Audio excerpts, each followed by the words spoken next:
Hi everyone, আশা করি সবাই ভালো আছেন। তো আজকে আমি আজকে শুটকি মাছের একটা ভর্তা করব। তো আসলে এটা করার উদ্দেশ্য হচ্ছে গরুর মাংস খাইতে খাইতে অস্থির ভাই, একেবারেই ভালো লাগতেছে না, মুখে কোনো রুচি নাই। তো শুটকি মাছটা কিভাবে ভর্তা করছি সবাই অলরেডি জানেন এই রেসিপিগুলা, বাট আমি আজকে করছি তাই আপনাদেরকে দেখাচ্ছি। আমার সাথেই থাকবেন প্লিজ। আর তাহলে দেখা যাক এটা কিভাবে আমি ভর্তা করি। আজকে নতুন একটা খাবার আবার নিয়ে চলে আসলাম আপনাদের সামনে। আমার পছন্দের একটা খাবার। এখন আমি একটা ফ্রাই প্যান বসাইছি গ্যাসের উপরে। এখন একটু তেল দিয়ে দিচ্ছি, সয়াবিন তেল অল্প করে।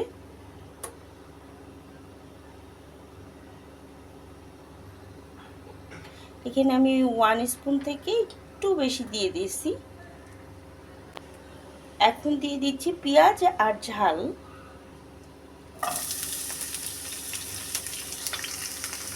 আর এখন দিয়ে দিচ্ছি যেটা আমার পছন্দের খাবার, সেটা হচ্ছে শুটকি মাছের, এই যে হচ্ছে চিংড়ি মাছের শুটকি আর কি।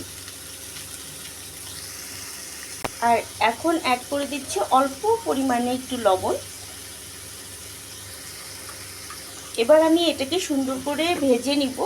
ভেজে তারপরে পাটা পুতাতে আমি এটাকে পিষে তারপরে ভর্তাটাকে মাখাবো আবার।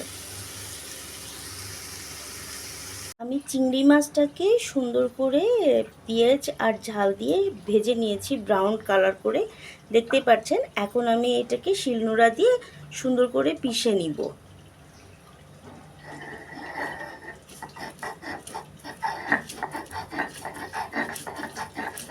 আসলে গরুর মাংস খেতে খেতে এমন একটা অবস্থা হয়ে গেছে যে আর ভাল লাগতেছে না, এসব ভর্তা ভর্তি খাইতেই ভাল লাগতেছে, তাই আজকে এইটা করা। আমি জানি যে এটা সবাই পারেন এবং সবারই অনেক পছন্দের, এখানে নতুন করে বলার কিছু নেই। তো আমি যেহেতু আজকে ভর্তাটা করছি তাই ভিডিওটা করলাম আমার ভিউয়ার্সদের জন্য আর আমার জন্য। তো সবাই, আমার মনে হয় আপনাদের ভালো লাগবে।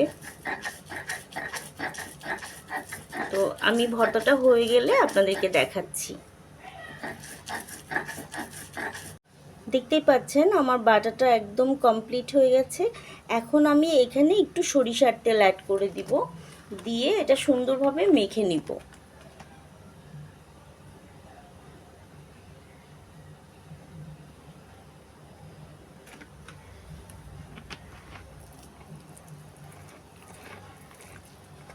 হয়ে গেল আমার সুন্দর করে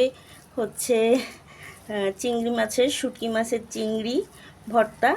এরপর আমি সার্ভিং ডিশে তুলে আপনাদেরকে দেখাচ্ছি। হয়ে গেল আমার চিংড়ি শুটকি ভর্তা। এখন আমি এটা দিয়ে ভাত খাবো, গরম গরম ভাত খাবো। আলহামদুলিল্লাহ, আমার কাছে, আমি একটু টেস্ট করেছি, আলহামদুলিল্লাহ আমার কাছে অনেক ভালো লেগেছে। আপনারাও বাসায় ট্রাই করবেন, ইনশাল্লাহ আপনাদেরটা অনেক বেশি ভালো হবে। আর ট্রাই করলে আমাকে একটু কমেন্ট করে জানাবেন প্লিজ। সবাই ভালো থাকবেন, সুস্থ থাকবেন। আসসালামু আলাইকুম।